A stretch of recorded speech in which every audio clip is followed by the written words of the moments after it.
When I started making music videos 5 years ago, I quickly realized something crucial to their success. They have to look good.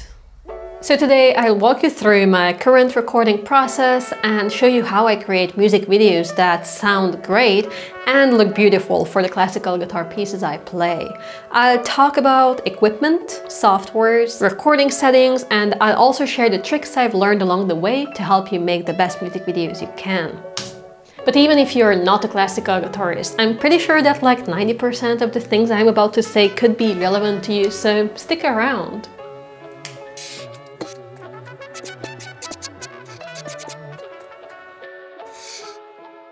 This is where you need to spend the majority of your time, because the better your plan is, the easier it'll be to execute your vision.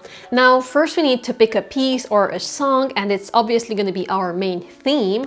And the fun part is that the more you think about this music, the better the music video can get. So think about the mood and the vibe you're after. Think about what feelings you want to evoke and express through this music video. Are you recording something happy or upbeat? Then don't record in a moody, dark room. Are you recording something sad? Then you probably won't need these balloons either. When I start planning a video, I like to watch other videos and get some inspiration on colors, framing, and angles. And I of course have some preferred angles that I like to use for all my recordings because, you know, I find them aesthetic, or they show my nicer profile or hide my tummy as I sit.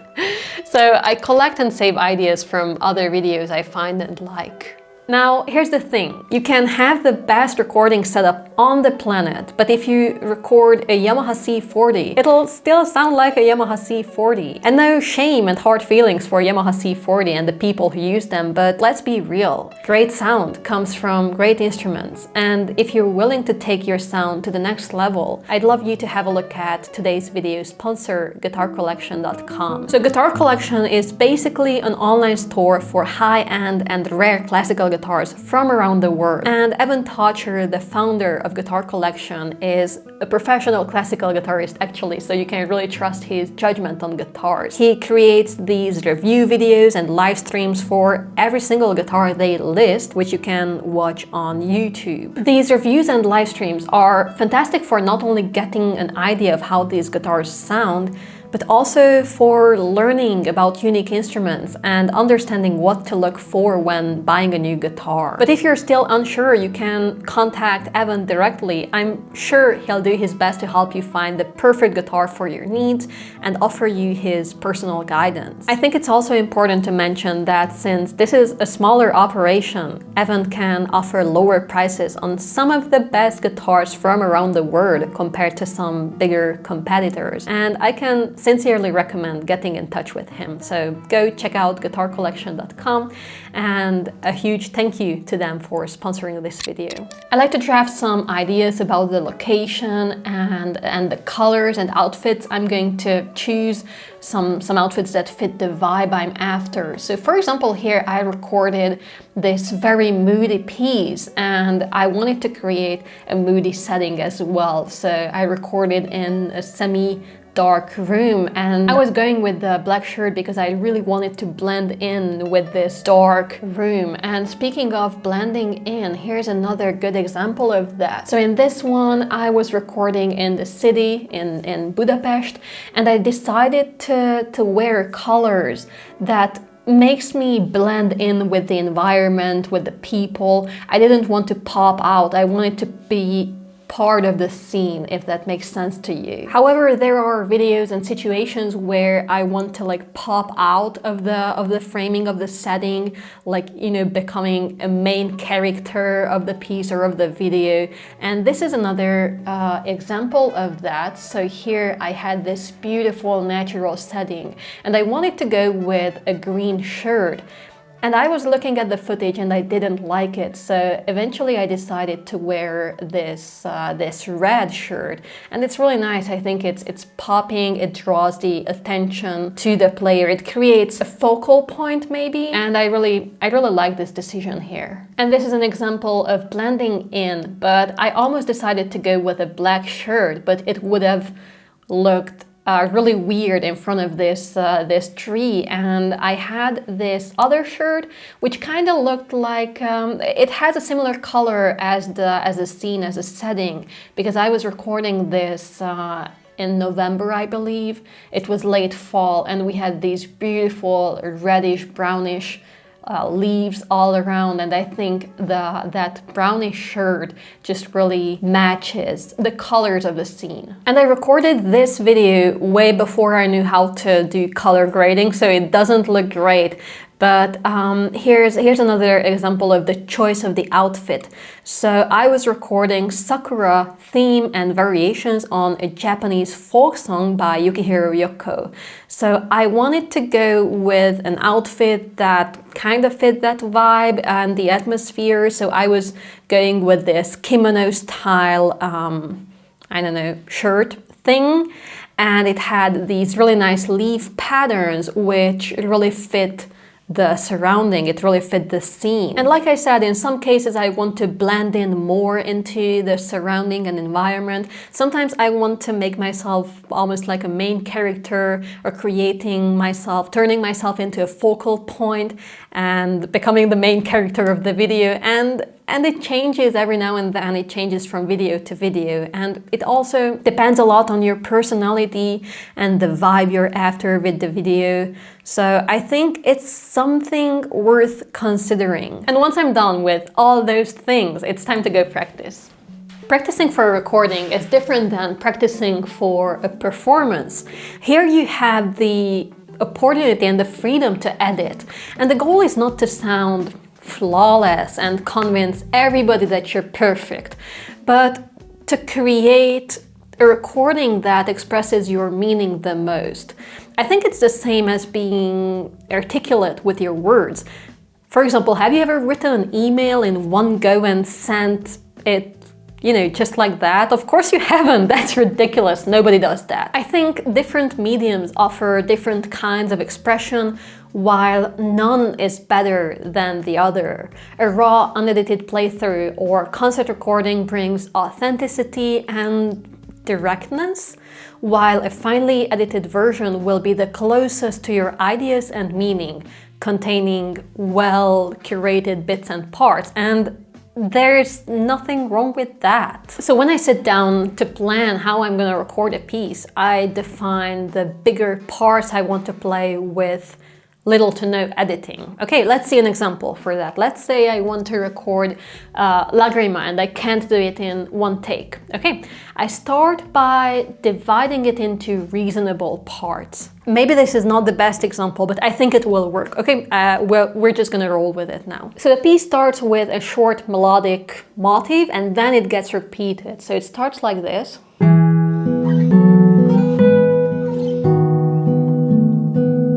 Then gets repeated.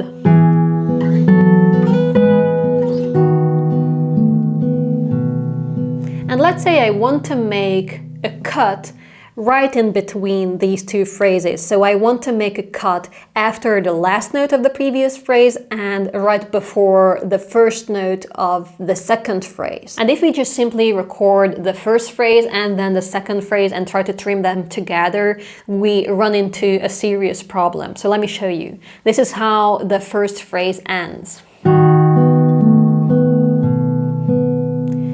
And we have this B, and that's gonna be an overlapping note or like a ringing note.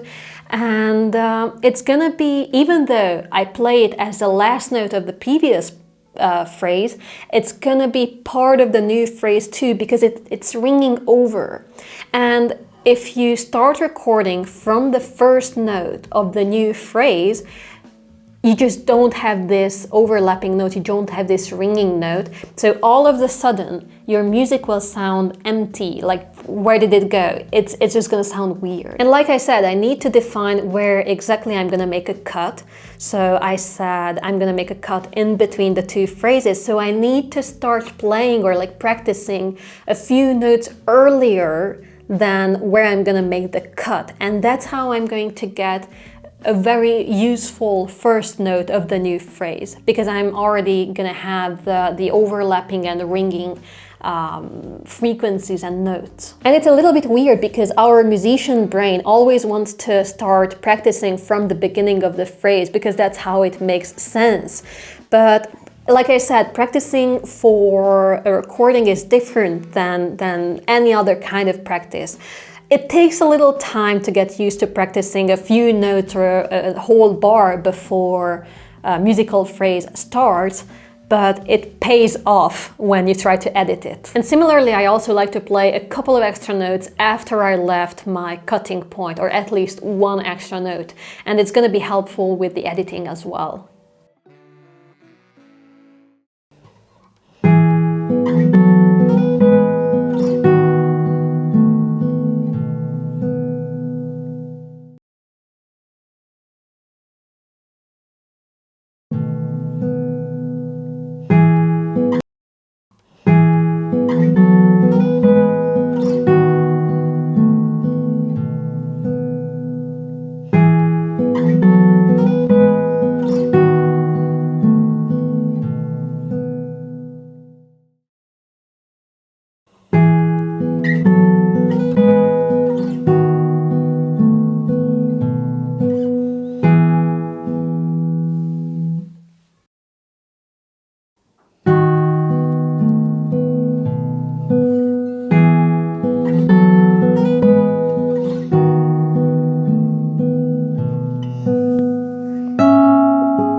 I hope I'm not giving you the impression or image that the music is not even that important, because it really is.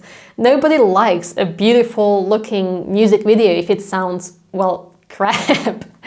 Now, I used to record my music along with the video, but it turned out to be way too stressful. And I think the two formats, music and videography, are independent art forms.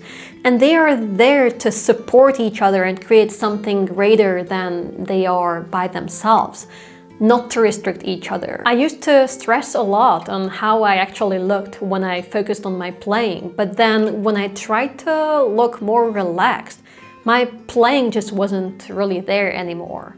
And sometimes I had to re-record parts because of the video, sometimes because of the audio, so I just decided to end this madness. The question I get the most often is, how do I record such clean sound outdoors? And the answer is, well, I don't. I actually recorded indoors this previous bit when you heard me speaking just a second ago. Well, that was fake too. I was lip syncing to prove the point. And now, before you get really disappointed and call me a liar, listen. If you want to listen to real, raw performances, go to a concert. Or, I don't know, listen to some dude recording their improvisation on an iPhone. I don't know. I want these videos to be as close to my vision as possible. I want them to create the right mood and atmosphere, and for that, I need to be able to control all these little things. And it's like, you know what? I love watching a good improv show, but you know what else I love?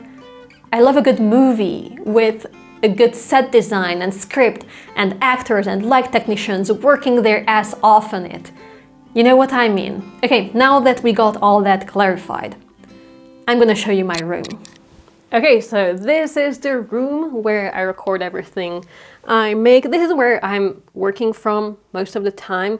And as you can see, it's not sound treated at all. I made some attempts, but it is not great for recording. And I'm pretty sure that you guys will say a lot of things like why those foam things are not working at all and why they are useless. I know, okay, I know. And I'm absolutely open to hear your suggestions. Yeah, let me know. I'd love to read your messages in the little message box of your PayPal transactions where you send me money to improve the sound of this room. But using the things I already own, this is the best I could make. Okay, this is the best I'm able to do. Anyhow, so I have some of these cheap foam things on the wall, and they are not great, but they are better than nothing.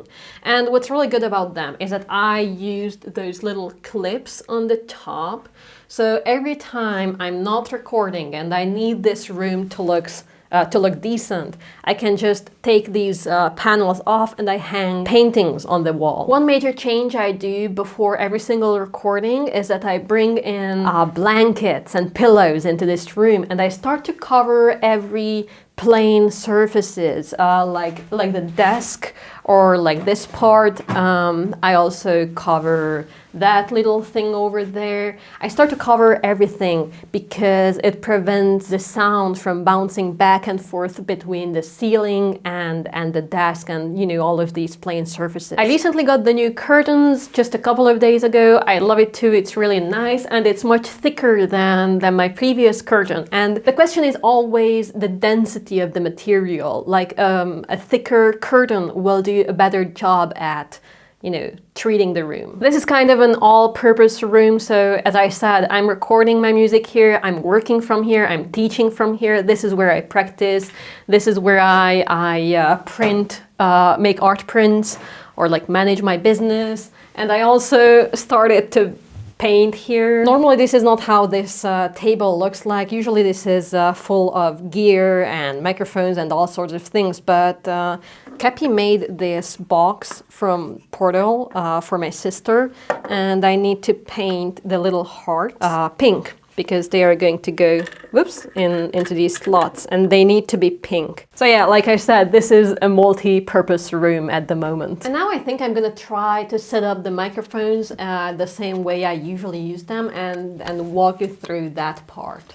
I always make my music recordings at around midnight or after 11 p.m. because that's the only time this building is moderately quiet and we have very little noise coming in from the street as well. And for recording, the equipment I use are an SE Electronics SE8 and an SE 4400. I usually do this method called mid-side recording or mid-side technique, where you basically have two microphones, one cardioid microphone pointing to the guitar, picking up a very clean and direct sound, and then under it you have a figure 8 pattern microphone recording basically the reflection in the room. At first it sounds quite weird, especially the figure 8 microphone, but then when you put them together you can go from this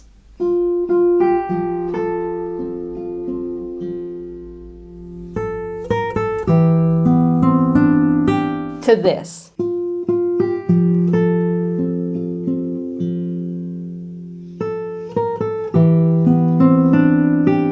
It's also very important to use decent cables or like good quality cables, and for the microphones I always use the Dario cables. They work great, and since I'm using them I experience much less hissing or like this static noise. So please be sure to invest in good cables and also good USB cable. I use a USB-C cable to connect my audio interface to my MacBook. And having a slightly more expensive but high quality USB-C cable has been paying off for me. And speaking of audio interface, this is what I'm using. This is a little Scarlett 2i2 from Focusrite, and it's great. It's a very budget-friendly beginner audio interface. It's perfect to just get started. I experienced a few problems with mine. like little hissing noise, and just the noise floor is a bit higher than what I like. So I'm gonna look into upgrading this. The high quality audio interfaces are like really expensive. So yeah, I'm gonna think about this for a little while. Now, like I said earlier, this room sounds really bad, and that's the main reason why I like to sit a little bit closer to my microphones when I record. So I'm trying to find a position where if I extend my arm, I'm just touching the upper microphone, and that's a good length. Sometimes I get a little bit closer or a little bit further, but if I can touch, if I can touch the microphone with the tip of my finger, it's usually a good distance for me. Now, I find it a little bit more difficult to set up the upper microphone because we need to find a way to capture a nice, warm, but still direct sound of the guitar. So I usually position it to point at around the 12th fret of the guitar, and then I start making test recordings and I start experimenting with it, because every time I sit down, I sit slightly differently, and I need to find that perfect angle over and over again. Of course, over time I develop a good sense of what works and what does not, but still you have to test your positions every single time you sit down. And once I find the good position for the upper microphone, then I just place the figure 8 microphone as close to it as possible in this direction, so it's not pointing towards the guitar, but it's recording the sides of the guitar. And basically that's it. So I have these microphones plugged into my Focusrite Scarlett 2i2 audio interface, and that's plugged into my MacBook, where I directly record into Reaper FM, which is a DAW, a digital audio workstation. And when you're setting up your audio interface and the gain, which is basically how loud your music recordings are gonna be, it's important not to be too low and also not to be too high. So there's a perfect mid ground that you need to find. If your recording is too quiet, that also means that the more you will increase the volume afterwards, the more noise and like room ambience and room noise you're going to get to with it, right? But if your gain is set too high for the recording, you're risking this peaking, which is basically a cracking noise in your recording. And the problem is you can fix a too quiet recording a little bit, you can play with that. But if your recording is too loud and you have these cracking noises, these overdrive noises, you can't do nothing about that. When I sit down to record something, I always start with a couple of test recordings, like I said, and I'm not only looking for the good microphone placement, but I'm also looking for the good gain setting.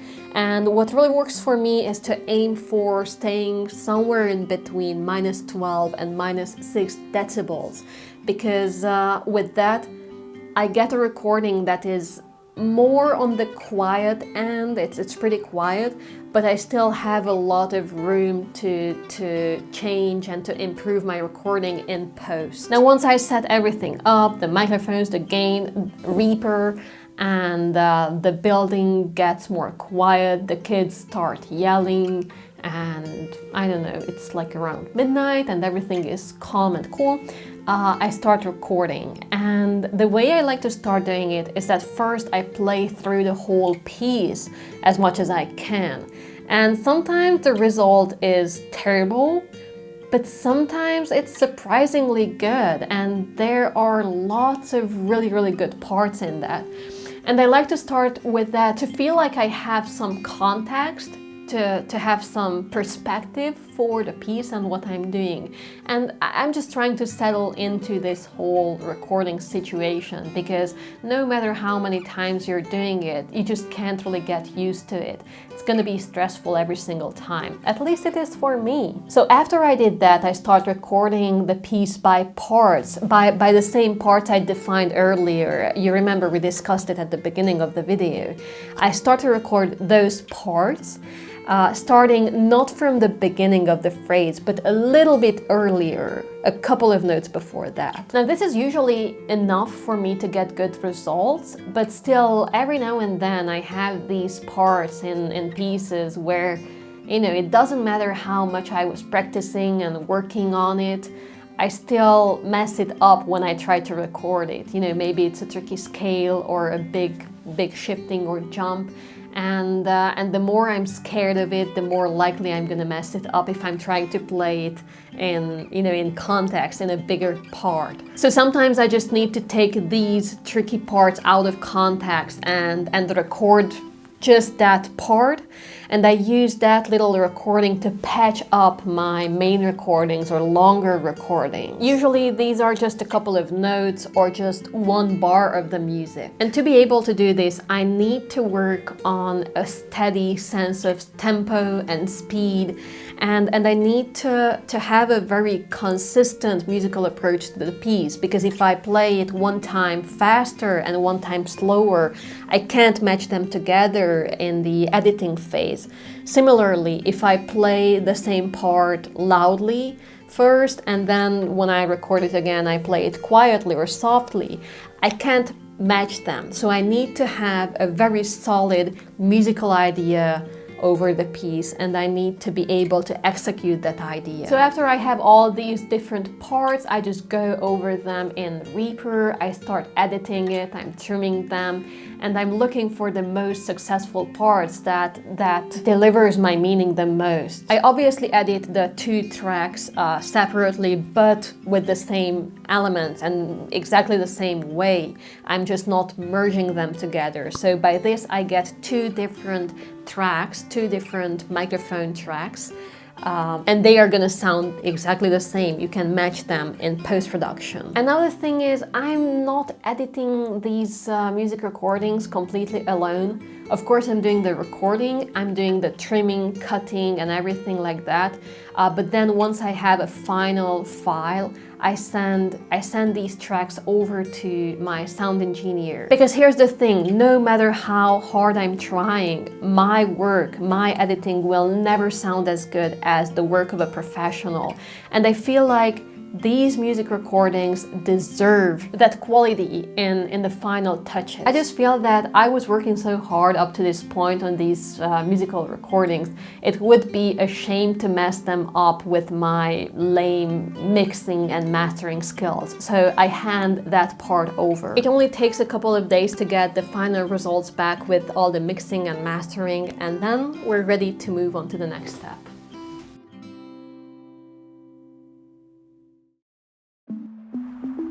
Okay, if I did the planning right, I should have a pretty good idea of what I want to film and where exactly I want to film it. So the next thing we need is gear.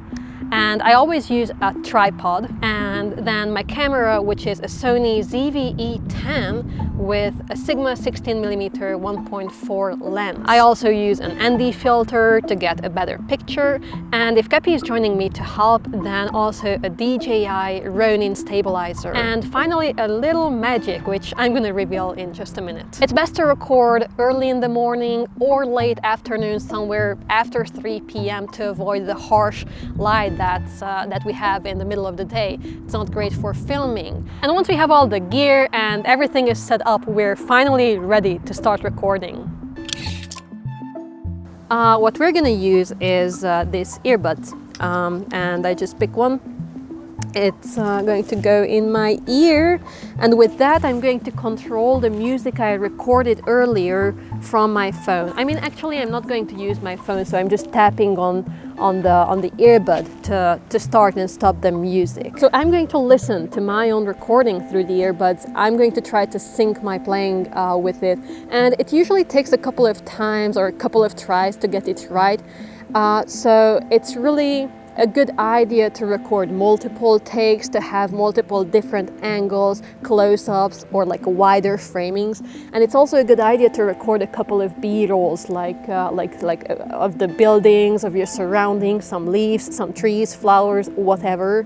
Because if your music has longer pauses, it's it's just really difficult to catch the right moment to continue the song. So it's good to have some safety.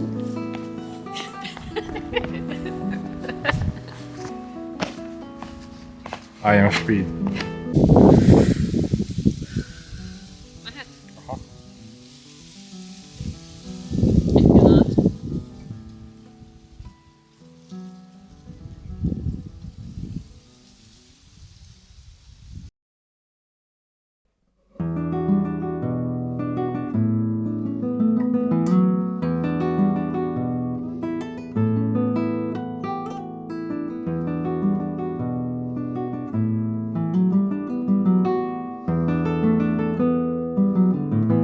A couple of things to keep in mind. First is that if I want to play this, if I want to imitate playing, I still need to be able to do it on a convincing level. So I need to be able to actually play the piece, right?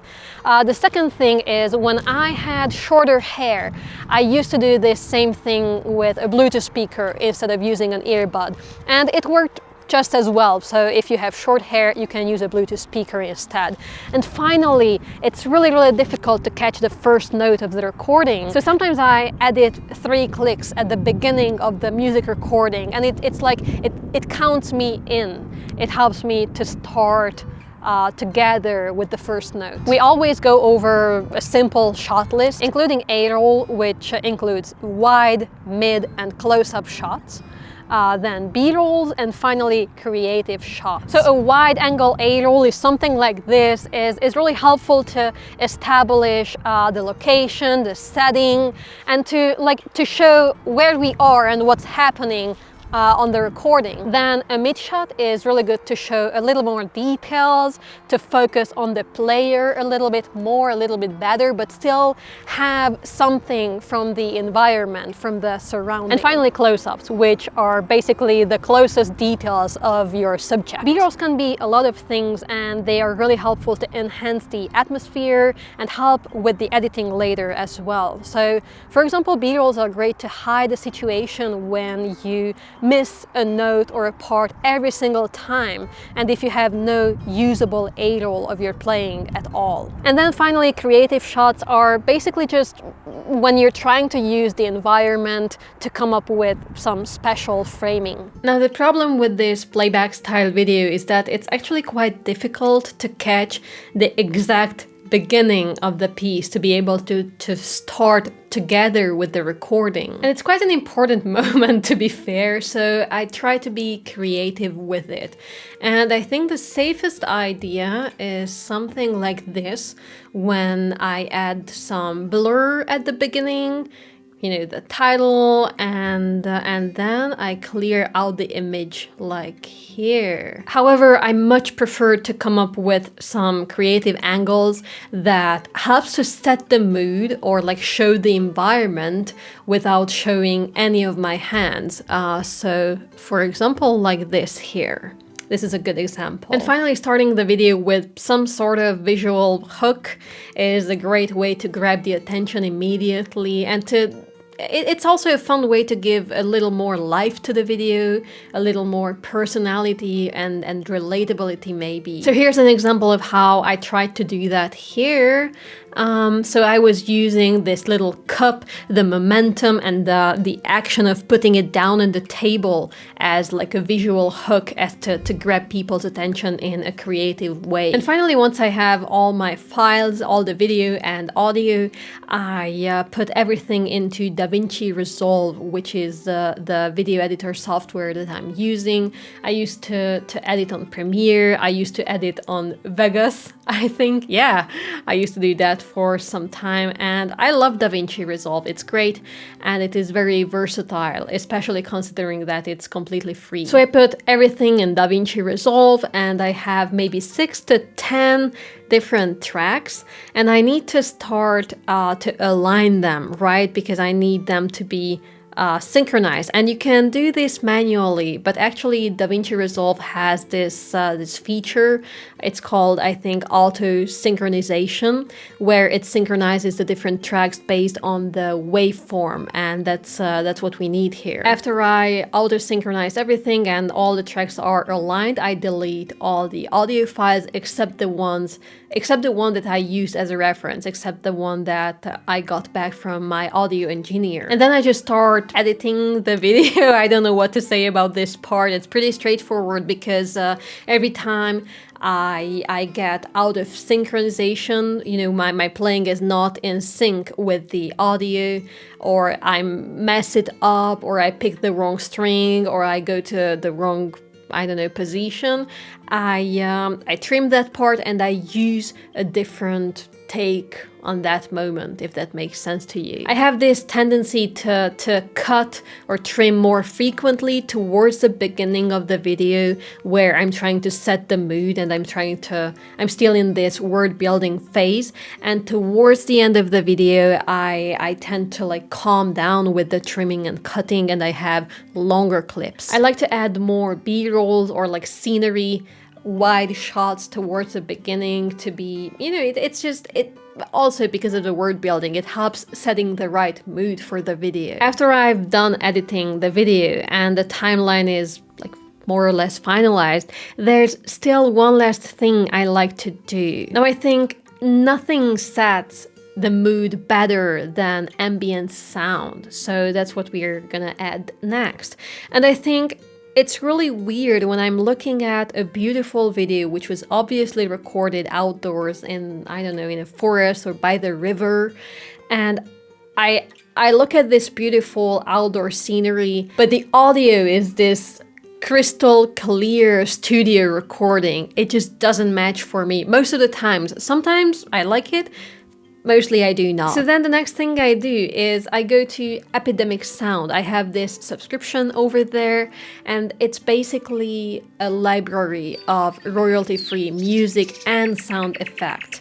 You have to pay a monthly or yearly subscription, and you can use the sounds provided by them to make videos. So yeah, I just start looking at my footage, and I'm looking for spots where I feel like it's a little bit empty or something happens in the video that could use a little sound effects, like, I don't know, wind whoosh sounds or birds chirping, people talking, or maybe some little like water sounds like a river or a creek.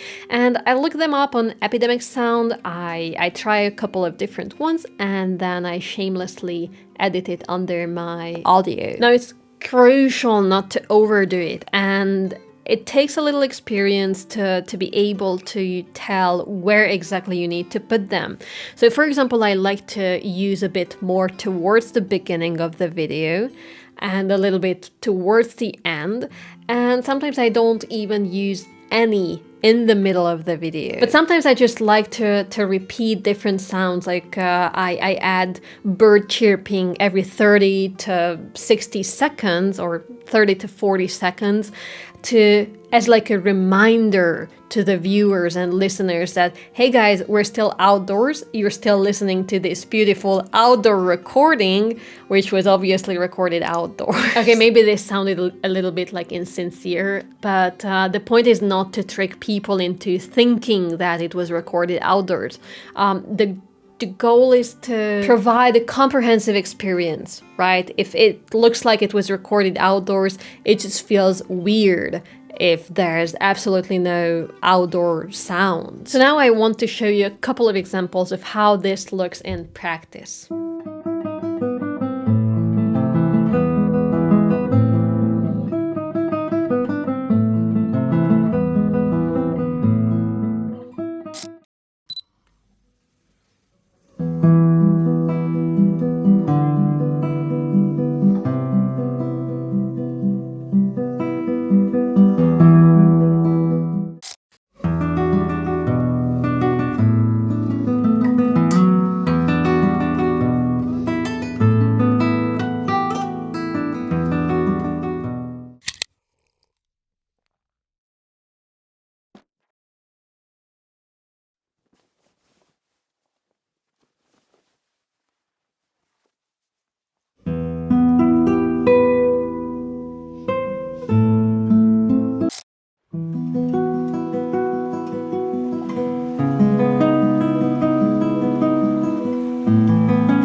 I know this whole process will kind of split the room and people will see my process as unnatural. And actually people keep telling me that they prefer small mistakes and noises in recordings because they make them sound more real and authentic. And I get that. And I totally agree. But I also think that these recordings still have that humanness to them and they don't lose the authenticity just because of editing. And also, please just hear me out for a second, okay? Recordings give us the opportunity to tell our story as close to our meaning as we possibly can. This video that you're watching was partly scripted and totally planned out. And guess what? Most of the videos you watch are just the same. And for example, when you write a 2,000 character long comment under this video, you're also going to jump back and forth between parts to edit the words until they express your meaning the most, right? No wonder we sound much smarter in text. It's because we have the chance to curate our words so we can express ourselves clearly.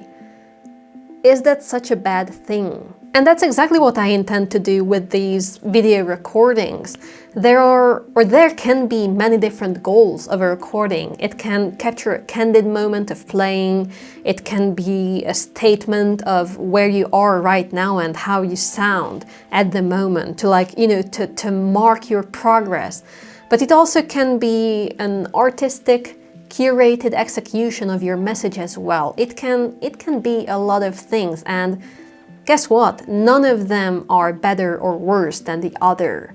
But hey, that's just my take, and let me know if you disagree. Let's fight in the comments. And I also touched on this next thing briefly earlier, but when you watch a movie, it's not good just because of the actors who, well, act, but because of all the props and decorations and the millions of details and other workers that go into building that atmosphere to support the point. So if I need birds chirping or wind sound, I'm gonna get a clear audio sample and shamelessly cut it under my video, whether it was there in the real life or not.